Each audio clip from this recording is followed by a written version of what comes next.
Welcome back दोस्तों। जय हिंद। मैं संदीप कुमार अग्रवाल आप सभी का स्वागत करता हूं आपके अपने चैनल डेली डोज में। आज है 13 दिसंबर 2020 और हम लोग डिस्कस करेंगे आज के कुछ क्वेश्चंस को लेके। चलिए फिर शुरू करते हैं हम लोग।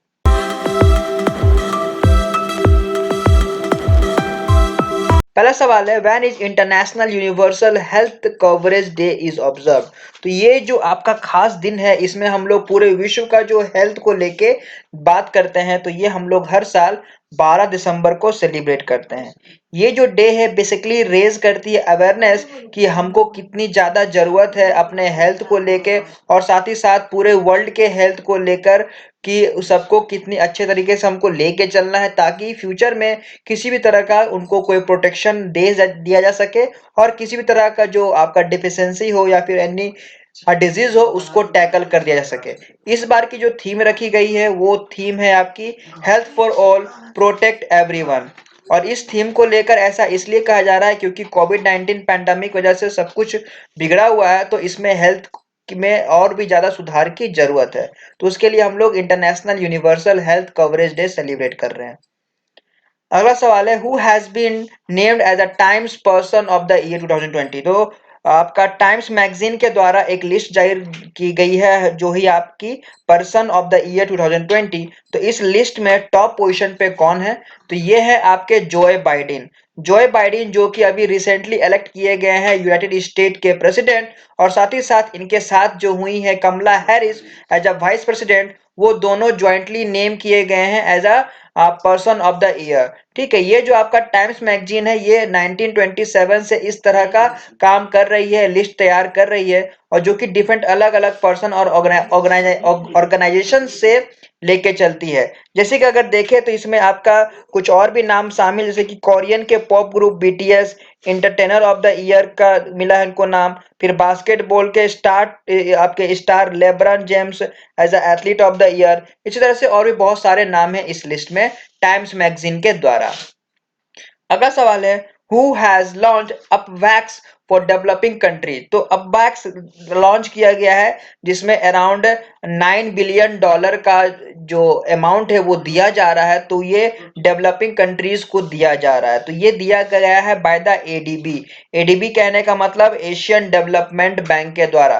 कहने का मतलब है जो भी आपके डेवलप्ड कंट्रीज हैं या फिर अंडर डेवलपिंग कंट्रीज हैं, उनको एशियन डेवलपमेंट बैंक लगभग $9 बिलियन दे रहा है कोविड-19 वैक्सीन बनाने के लिए। खासकर ये जो आपकी जो एडीबी है, एशियन डेवलपमेंट बैंक, ये एशियन पैसिफिक वैक्सीन को एक्सेस करने के लिए दे रही है।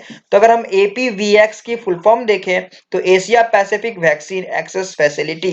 ठीक है, तो इसके हेल्प से यही होगा कि अगर कोविड-19 वैक्सीन बनाने में आपका कुछ पैसे की कमी हो रही है तो एडीबी आपका हेल्प करेगा। अगला सवाल है, when is international day of neutrality is observe. तो इंटरनेशनल डे है ये जो हम लोग हर साल 12 दिसंबर को सेलिब्रेट करते हैं। इसको सेलिब्रेट करने का मेन मोटिव यही है कि जो पब्लिक अवेयरनेस रेज किया जाए कि क्या वैल्यू है आपकी न्यूट्रलिटी का हमारे समाज में। ठीक है, अब ये बेसिकली न्यूट्रलिटी है क्या? ये डिफाइन करती है किसी भी तरह का लीगल स्टेटस जो भी एराइज करती है एक स्टेट में या फिर किसी भी दो कंट्री या फिर दो स्टेट के बीच में। कहने का मतलब एक तरह से ये आपका समांतर बना के रखती है दो स्टेट के बीच में या फिर दो लोगों के बीच में। ये आपका यूनाइटेड नेशन जनरल असेंबली के द्वारा रेजोल्यूशन अडॉप्ट किया गया था फरवरी 2017। उसके बाद ये किया गया डिसाइड कि 12 दिसंबर को हम लोग as a international day of neutrality observe करेंगे। अगला सवाल है, who has launched world's first satellite based narrow band IoT network. तो दुनिया का कौन सा ऐसा नेटवर्किंग सेक्टर है जिसने दुनिया का पहला सैटेलाइट बेस्ड चालू किया है? तो ये किया गया है भारत संचार निगम लिमिटेड। भारत की जो नंबर 1 टेलीकॉम लिमिटेड कंपनी है बीएसएनएल, उसने स्काइलोटेक के साथ पार्टनरशिप करके इसका एक तरह का satellite brand internet of thing को बनाया है, जो कि बेसिकली दुनिया का सबसे पहला है। ये इसके हेल्प से क्या होगा कि जो भी आपके पैन इंडिया कवरेज है, कहने का मतलब साउथ के जो रीजन है, वो अगर किसी बीच में अगर कोई सी नेटवर्क होता है तो उसके बीच में आपका ये कनेक्शन बना के रखेंगी, ठीक है। तो ताकि किसी भी तरह का इमरजेंसी हो या फिर गैर इमरजेंसी सेक्शन में ये हेल्प करेगी। तो ये आपके नेटवर्क बनाएगी बीएसएनएल और स्काईलो। अगला सवाल है, name the union territory who became first to be declare 100% organic.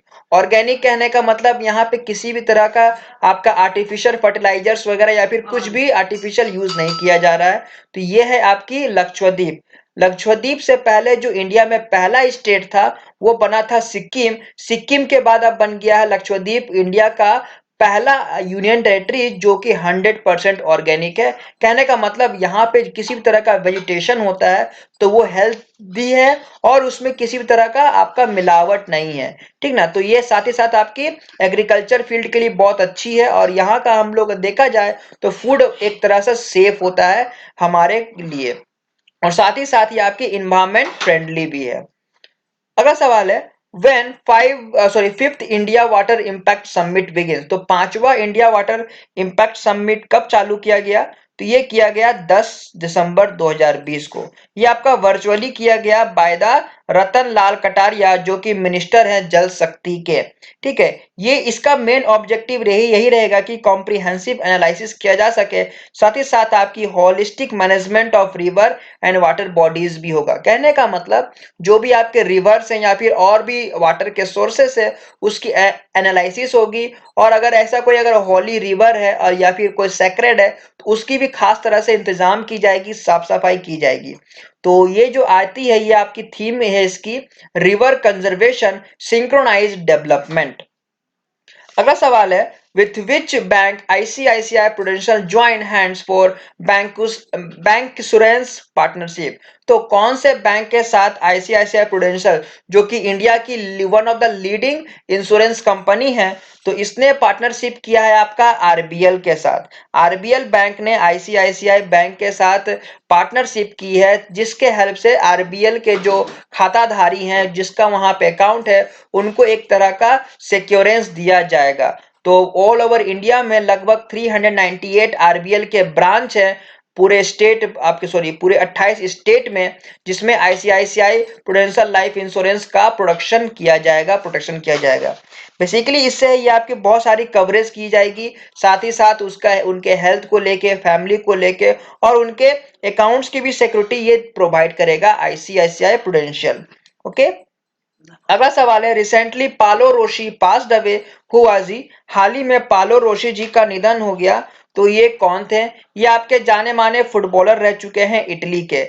तो क्या हुआ था 1982 के वर्ल्ड कप में इन्होंने 6 गोल मारे थे और उसके बाद ही आपका इटली पहला अपना कोई जीता था, वो भी इन्हीं के कारण, ठीक है।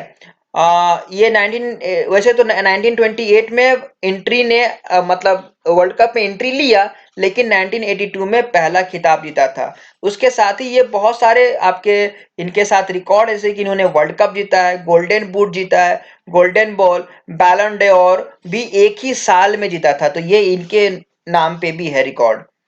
अगला सवाल है, who is going to head Ola's EV business. EV business कहने का मतलब इलेक्ट्रिक व्हीकल। तो ओला है जो वो कंपनी अपने मार्केट में अब सभी तरह का गाड़ी के बाद अब वो इलेक्ट्रिक व्हीकल लाने जा रहा है। तो इसके जो हेड बनाए गए हैं ये बनाए गए हैं जूलियन जेफार्ड, ठीक है। ओला ने अपॉइंट किए हैं जूलियन जेफार्ड को as a leading OLS electric vehicle, ठीक है। ये आपका अभी फिलहाल बेसिकली यूरोप में है और ओला अभी अपनी स्कूटर फैक्ट्री से सेटअप कर रही है जो कि पूरी तरह से इलेक्ट्रिसिटी पे बेस्ड करेगी।